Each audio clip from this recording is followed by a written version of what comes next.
Welcome back to Movie Summary. Today we are diving into a film called Room for Murder. The movie begins with a cop car approaching a house. They arrive and witness one of their fellow cop dead at the entrance. One of them goes upstairs and we jump to 4 days ago. We are then shown a girl by the name of Kristen. She surprises her mom by moving back to her house. Her mom is extremely happy to see her little daughter back home. Kristen then goes to her room but her mom wants to tell her something. Kristen arrives to a room and finds a man in her room. The mom catches up to her and informs her in her absence she rented out Kristen's room to this man.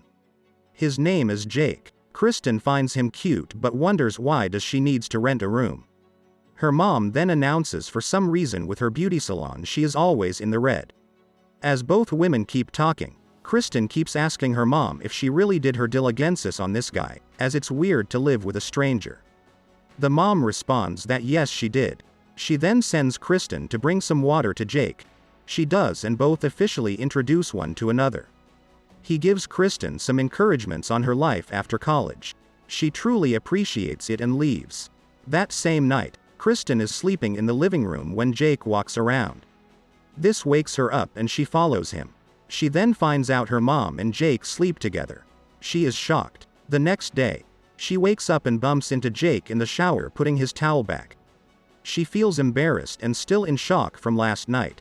Later that day, she finally confronts her mom. She can't believe she is having fun with a guy her age, especially a random guy from the street. Upon hearing that, the mom starts telling her how different Jake is from other guys and wants her daughter to be happy for her. He makes feel young and alive. After that, both women head to the mom's salon.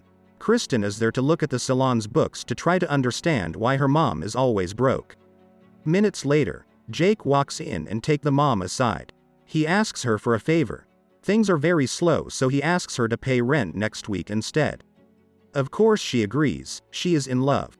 Kristen, witnessing this entire thing, tells MJ, a friend, that she doesn't trust him at all. At her coffee spot, MJ offers her a job and Kristen gladly accepts it. Later that day, while going back to her car, she meets an old boyfriend, Ryan. She can't believe that he is a cop now. He asks her to go out for a drink, but she is hesitant. So Ryan tells her he sees that she is happy to see him. So she unblocks him and accepts the offer. That same night, the three are having dinner. Kristen takes this opportunity to finally ask questions to Jake. He reveals to her he used to work on Wall Street. He got tired of all work, left without looking back and ended up in this town. The talk between Jake and Kristen gets a little intense, so Jake decides to leave to go on a run. The mom isn't happy on how her daughter questioned Jake, but she just doesn't want him to take advantage of her.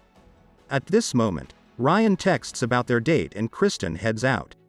Meanwhile, Jake is by himself in a park. He sees a woman running, he puts his hoodie on and runs after her. On the other side of town, Kristen is grabbing a drink with Ryan. He apologizes for cheating on her 5 years ago. Kristen then reveals the real reason she came. She wants him to make a background check on Jake. Ryan is disappointed in hearing that. Kristen then leaves. On her way home, she notices a man in a hoodie running. The next day, Kristen hears her mom asking Jake where was he last night. Later that day, Kristen realizes the police found a dead woman in the woods. Kristen then tells Ryan that it must be Jake, but she is not 100% sure it was him she saw in the woods yesterday night. She immediately goes to his room and finds a trace of blood on his running shoes. Jake comes home and finds her in his room.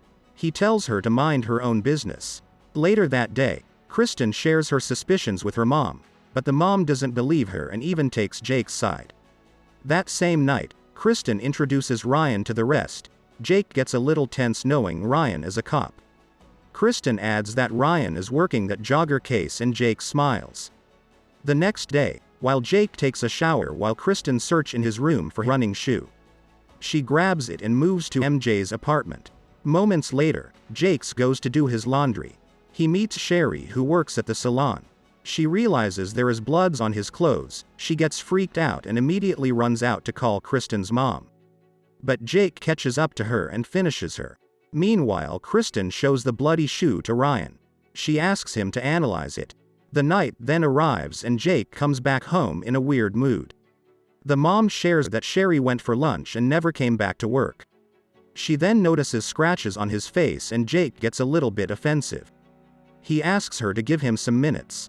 Jake then notices that he's missing shoe and immediately realizes it was Kristen. So he goes to MJ's apartment and breaks into Kristen's car. She hears the alarm and when she steps out to check, Jake is already gone. He sneaks into the apartment and MJ bumps into him. They fight and when Kristen walks in he runs away.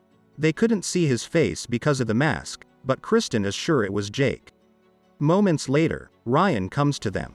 MJ steps out to make a police report and Ryan and Kristen takes this opportunity to sleep together. The next day, Ryan gets the results of the background check.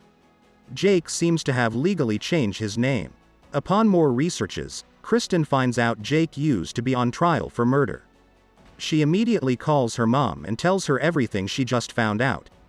The mom doesn't believe her, so Kristen decides to head to her mom's house. But Ryan doesn't think it's a good idea, so he tells her he will be the one heading there to check.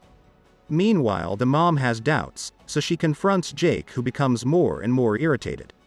At one moment, she catches him in a lie, so she decides to spend some time by herself. Jake feels like she suspects something, so he follows her and catches her making researches. Kristen mom then asks him straight if he killed that girl. He denies it and gets more and more frustrated, so the mom wants to break up with him. This infuriates Jake, who breaks a plate. She tells him to leave the house. Kristen then receives texts from her mom saying she was right. Jake gets in the mom's room and points a gun at her. He takes her phone and goes through the conversations with her daughter. He ties her up. Kristen arrives and finds Jake standing in the living room. She is shocked. At the same time, Ryan is approaching the house while calling for backups.